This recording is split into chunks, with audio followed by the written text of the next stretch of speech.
I mean, no one plans to get sick, and yet, here we are. My name is Matthew Zachary. I survived cancer, a stroke, and COVID-19, and somehow I'm still here. I also survived our stupid, broken healthcare system, and I want to help you survive it too. So let's go make healthcare suck less together. Because you know what? We're all out of patience. Hey, that's the name of the show.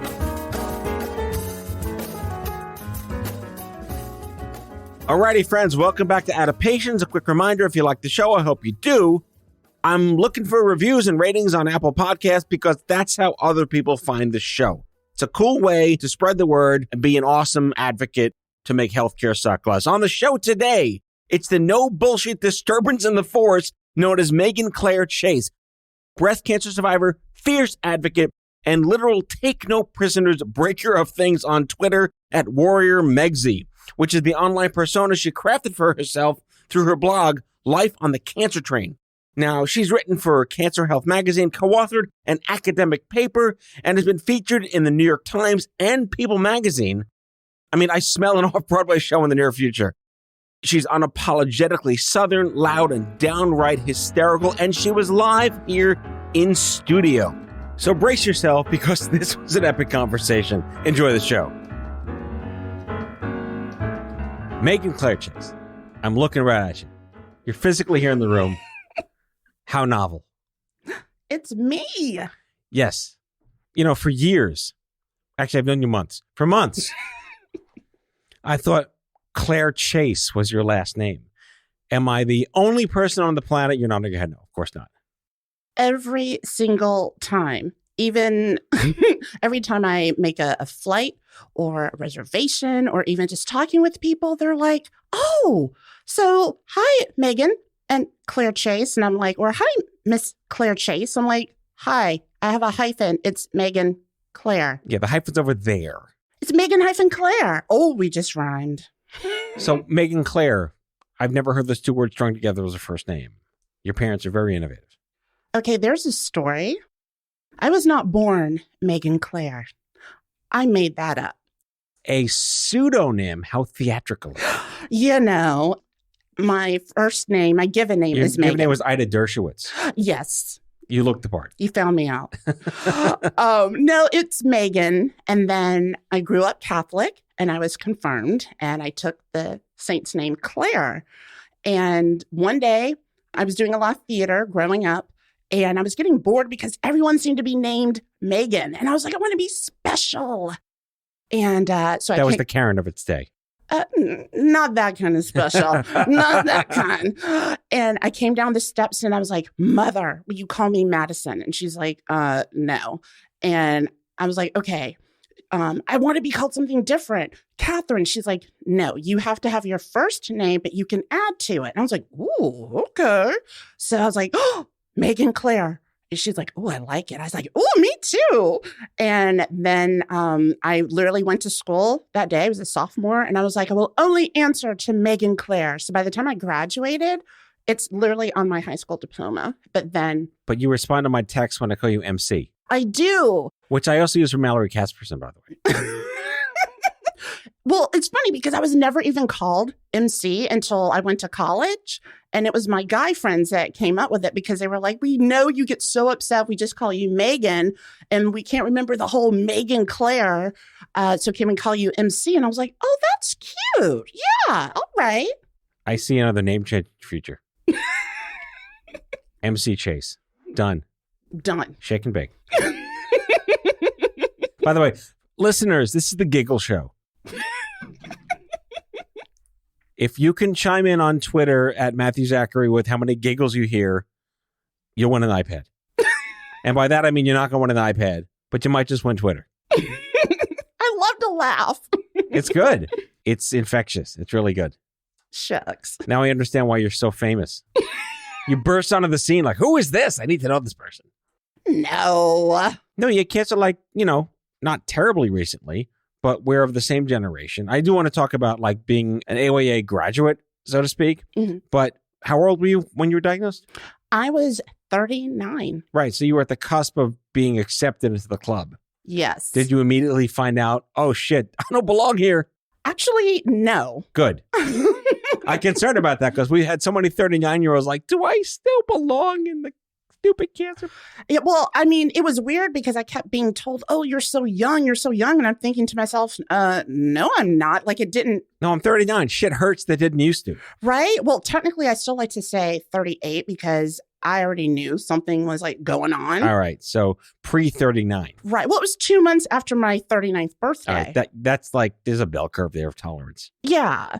And luckily, I don't look my age, so to speak. I can avow to that, listeners. She does not look 45.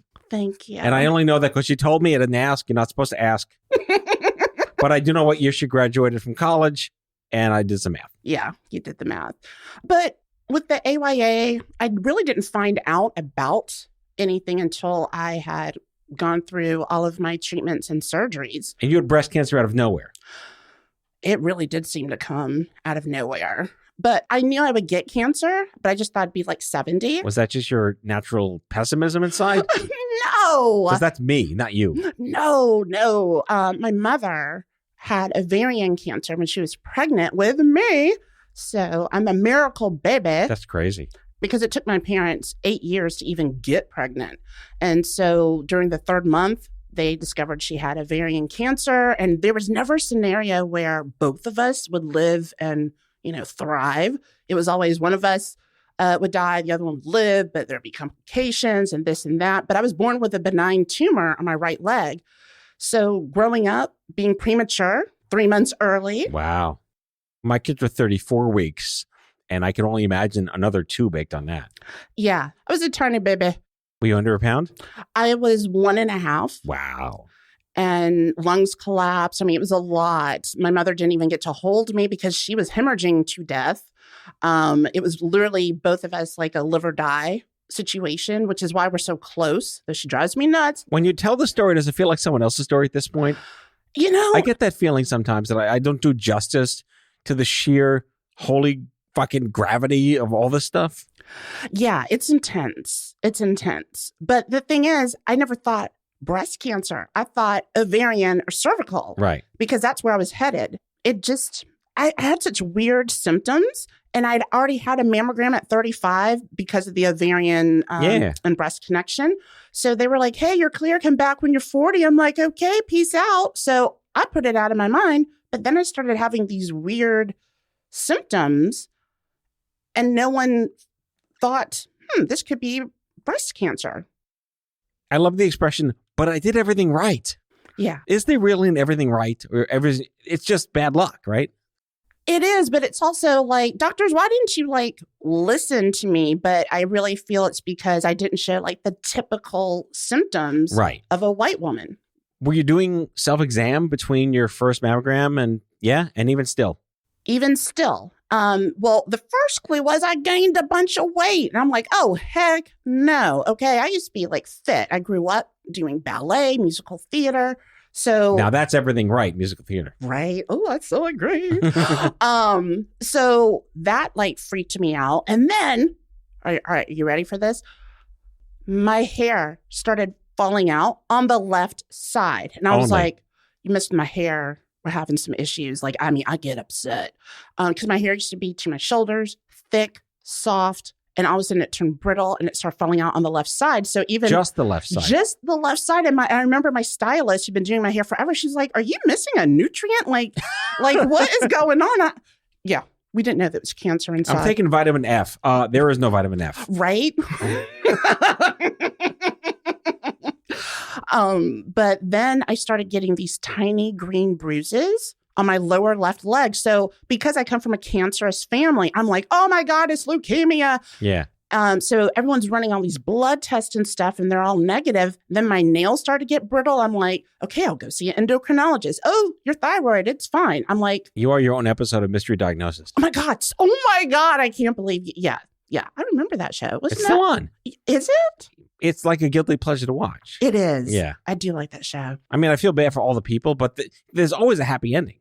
Always. Kind of spoils it the whole time. Yeah. Are they gonna? No, they're not. It's a show. Well, it turns out with this one, I'm still not even done with the symptoms. Like, I got a green bruise and a perfectly shaped circle on the back of my left arm. You get where I'm going here. Like a crop circle. Like, it was crazy. Yeah. And by this time, even my primary is like, okay, obviously something's wrong. I'm like, you think? So on the list of obvious breast cancer symptoms, you were at like the bell curve of 0th percentile. Well, the one thing that was just dismissed outright as a zit was on the outside of my left breast. And so I go to the dermatologist. I'm like, what the heck is this? She's like, oh, that's a zit. Put some cream on it. It'll go away in like 3 days. So I'm like, okay.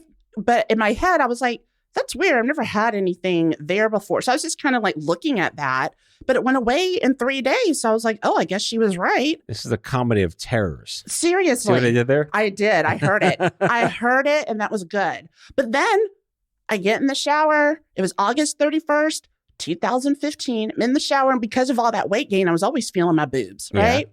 And then all of a sudden I felt, and I was like, what the heck is this? I swear to God, it came out of nowhere because I never had any breast pain, like nothing. This sucker was like the size of a fist and as hard as a fist, but it wasn't like in like the duct. So it didn't really connect that it was breast because it was like, kind of almost under my arm. And that's when I knew I was like, something's seriously wrong. How many years was this of weirdness before something was like, oh, she's really sick? Yeah, years, 2.5. Damn. 2.5. That's fabulous. Yeah, I wanted to smack everyone. I was just like, really, y'all? I asked this question because I went through 8 months of misdiagnosis. When they told me you actually have this, I was like, thank fucking God it's something. Did you have that level of like, thank God it's something? I'm not crazy? I had that moment when I had the diagnostic mammogram and they told me it was a mass. And I was like, well, duh. Like, tell me what it is. But I was relieved that they did see that it was a mass because I was like, if you tell me, oh, this is a lump or something, I would really have to be concerned. Right. What is it, a squirrel? I would like, seriously, tell me more. Yeah, but it was only when I had the biopsy is when it started to get like real to me. Because the doctor told me she was only going to take like 5 to 8 tissue samples. So I was like counting and she took almost 20. And that's when I knew, okay, she must see something, but it still didn't click that it would be cancer. How close am I coming to this isn't covered event horizon? Oh my God. Okay. So I was working in radio at the time. That's this. What? I know. But on the sales side. Okay.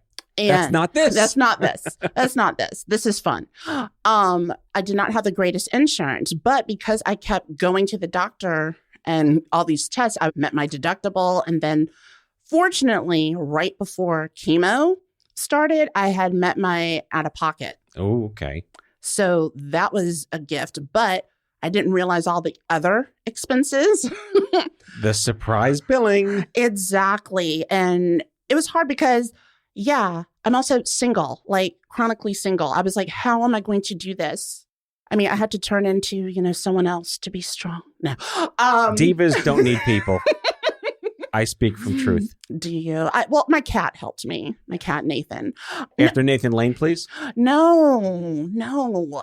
It's his middle name, Edgar, after Poe. So he named himself Nathan. But his real name was like Ida Lipschitz, right? His real name was Lovem. I'm like, who the heck names their cat Lovem? That's not okay. Right? It's stupid. Yeah.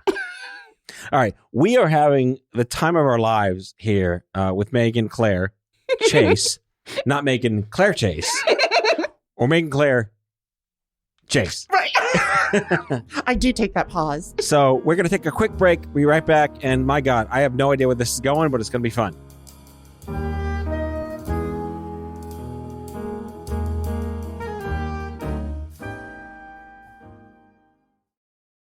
Has your chronic illness made it difficult to continue working in the traditional way?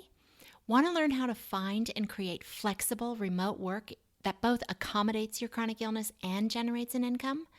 Join the Patients Getting Paid membership, a community of chronicpreneurs where people just like you find workshops and trainings, weekly updated condition-specific gigs, twice monthly coaching calls, co-workings, accountability, and the kindest community to support you on your path to make money while working from anywhere and taking good care of yourself. Learn more or join us at patientsgettingpaid.com.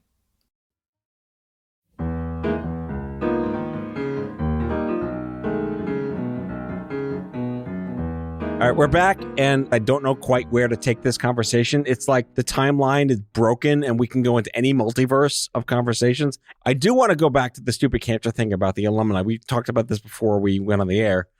When I turned 40 in 2014, it was like this running joke that's like, should Matt leave? Because like young adult cancers, 15 to 39, turn 40, like you get kicked out. Like that's it, goodbye. Yeah. So I'm on stage at the conference in Vegas, and I get up there and I say, I'm officially declaring today Young Adult Cancer Alumni Association Day. So long as you were diagnosed under 40, you will always qualify as a card-carrying young adult cancer survivor. Yeah. So you were at the cusp, but you know what? I don't care how old you are. You were diagnosed as a young adult, and that's horrible. It is. And well, what I've discovered But is you're still here somehow. I'm a miracle. It's all somehow. I'm a walking miracle. I mean, between like your mom and how you were born and the preemie stuff, like you're how many lives do you want? I'm on 14 now. I know it was extra. Yeah. Yeah. But I mean, like, there doesn't seem to be a consistency with the AYA age. Like sometimes I've heard it's at 39, then I've heard it's the cutoff is at 45. And I agree. Like, I feel like it should be your diagnosis age. That's a question too. That also came up is like, when do you consider your diagnosis? Mm-hmm. And the rationale behind 15 to 39 came out of the government. Oh. I don't take any credit for inventing those numbers. Those are the numbers that came out of all these policy reports from Livestrong about what is young adult cancer. We had to define an age group. I'm like 15 to 39, but then 18 to 40, 21 to 6. Like, what the hell? Right. Like numerology. You were in AYA by default at 38-ish. Yes. Oh, I love that you're saying that. All right. So, you joined the club. You are an insanely prolific writer.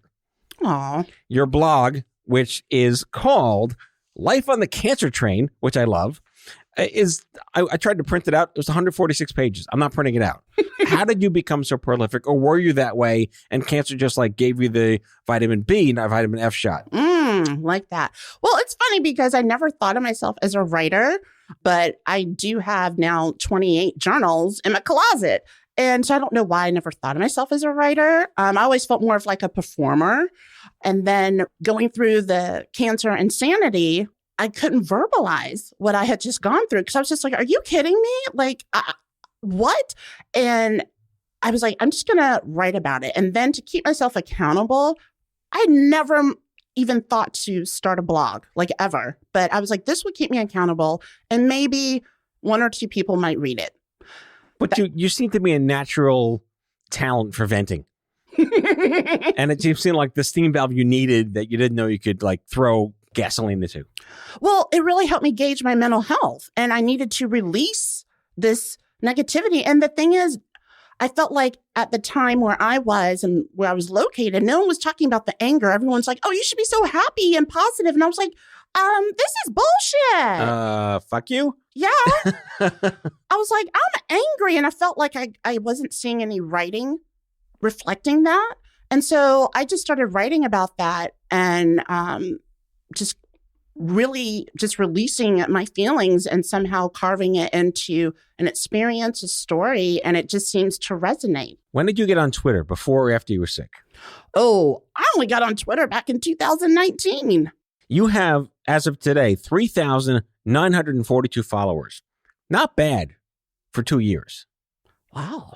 Did you even know that? No. Am I your publicist? You are. All right, listeners, we're going to get Meg over the 4,000 person follower hurdle. Megan Claire, MC, and Megsie. Come on, you're killing me.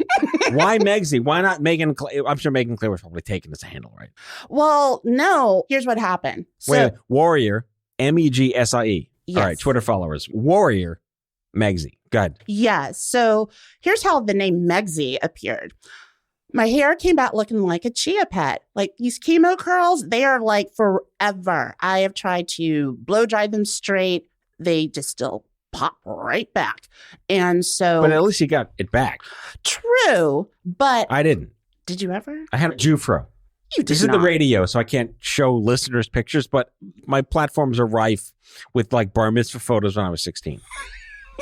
I feel like I should show you now for a live reaction on the air, but I'll spare my listeners. Oh my gosh.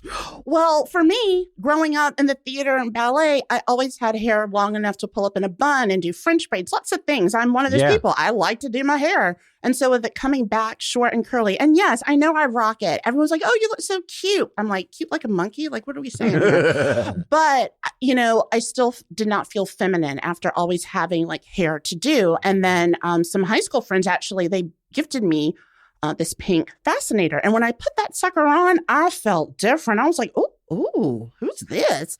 Who's this? And another friend, her name is Karen. She goes, ooh, you look so Megsie. And I was like, oh, Megsie. That's it. Yes. That's your hashtag. Yes. And so every day I have some sort of hair accessory, whether it be a fascinator or a blinged headband. I'm wearing a head warmer right now. I always have something. And that just became my persona. So I want a quick opinion on the metaphor of choice conversations in cancer. Survivor, thriver, warrior, blah, blah, blah. Are you a military fan? Are you not a military fan? You're picking the word warrior. Have you gotten shit for it? Praise for it? Like, anyone with an opinion will give you one. True, but no one's ever said anything because like the reason why I call myself of course, you'd kill them first and foremost. Right, with a stare. I can cut your head off with a stare.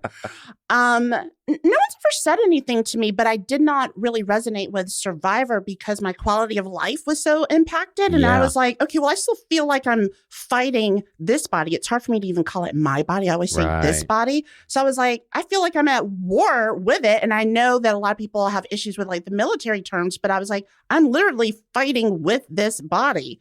And so Warrior Megsie just felt right to me. And that's what I use. Something very unique about you, and I think maybe someone who's been around the block with this nonsense for a long time running the communities, you are everywhere, but you don't even know it.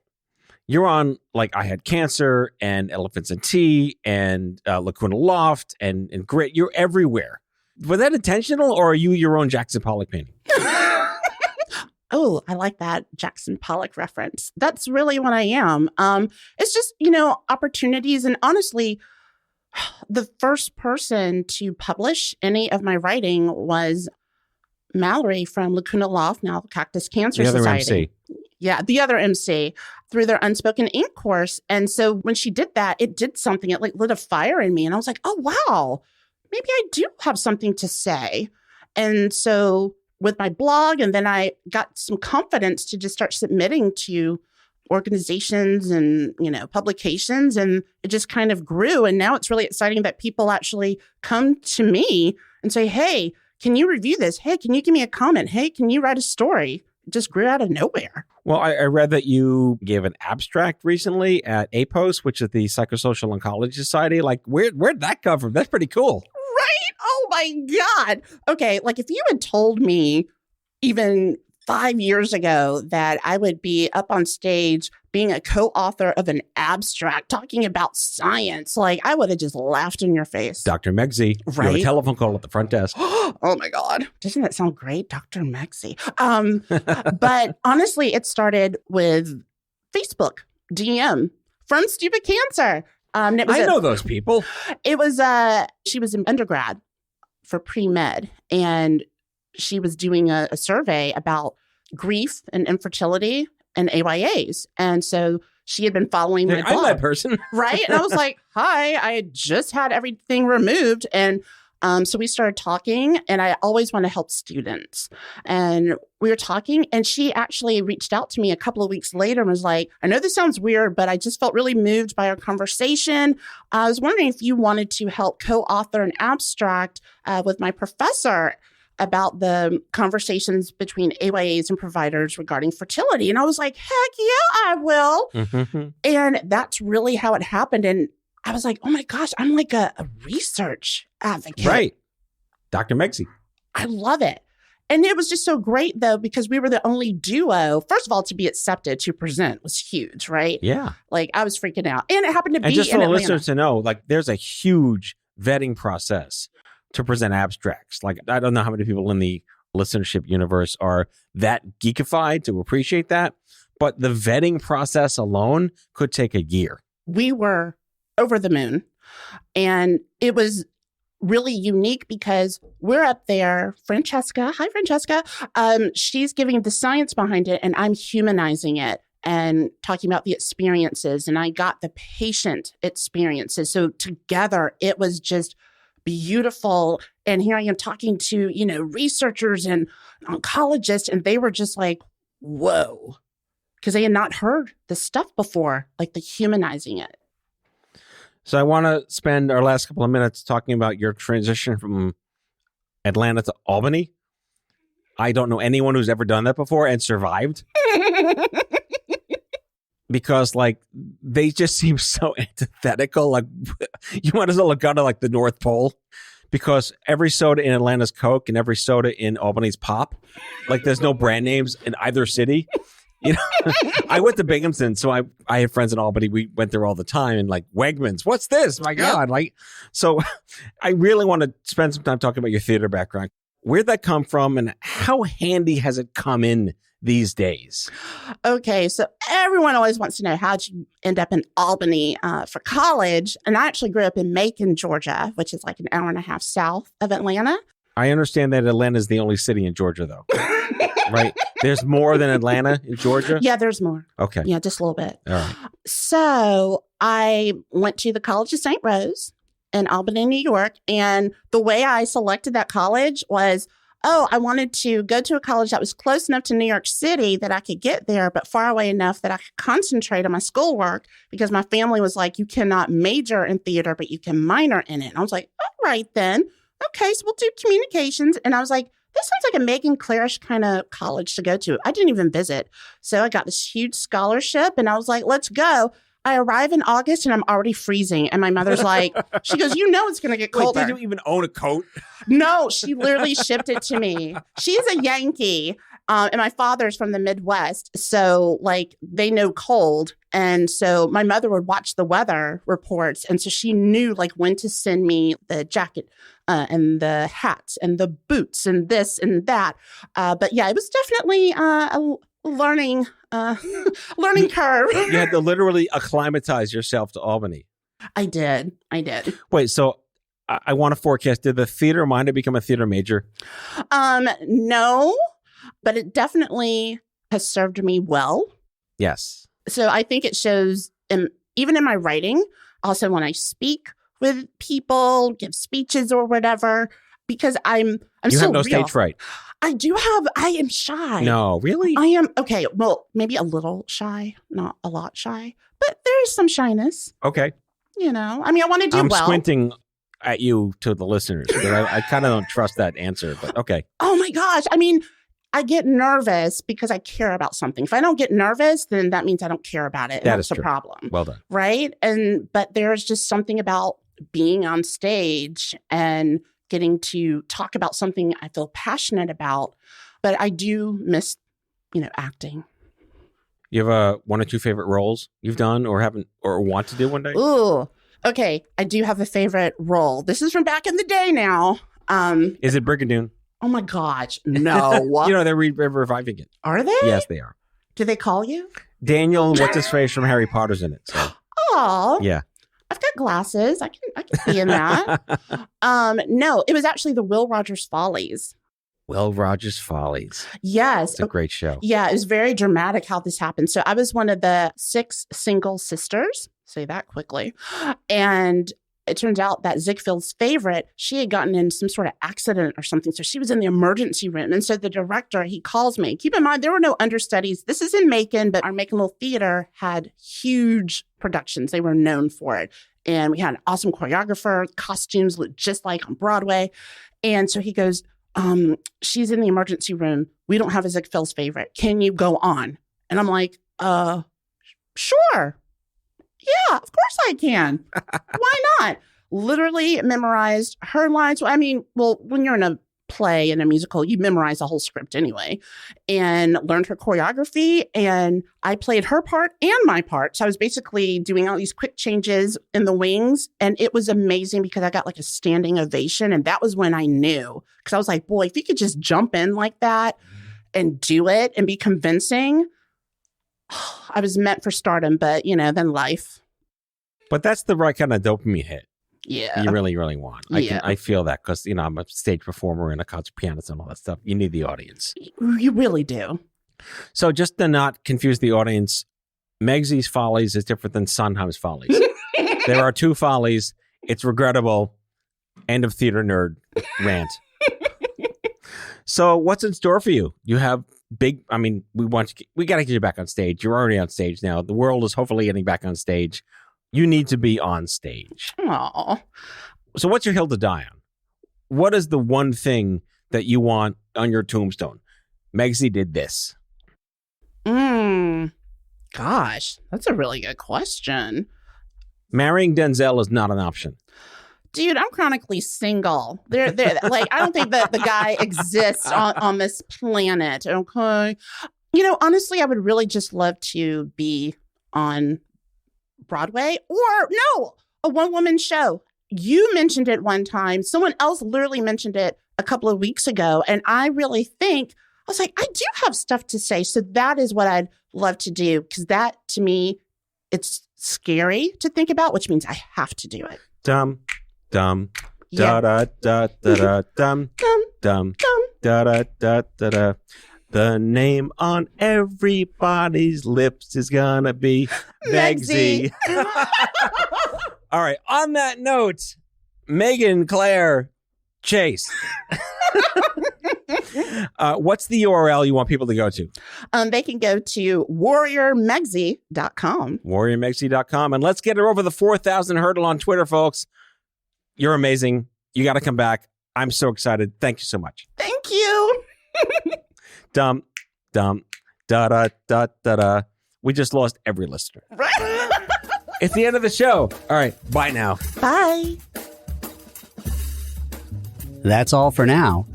If you like the show, be sure to subscribe, leave a review on Apple Podcasts, follow us on social, and tell all your friends to listen. Tell us what you'd like Matthew to cover in his next episode by leaving a message for us at 855-AUDIO-66, and we might just use it in a future show. Out of Patients is a product of OffScrip Health. We are a healthcare engagement company built for patients and caregivers by patients and caregivers. Our executive producers are Matthew Zachary and Andrew McDowell. Our senior producer is Betsy Shepard. Our host is Matthew Zachary. It is recorded, mixed, and edited by Betsy Shepard. For advertising and media inquiries, email media@offscrip.com. That's media@offscrip.com. For more information, visit offscrip.com.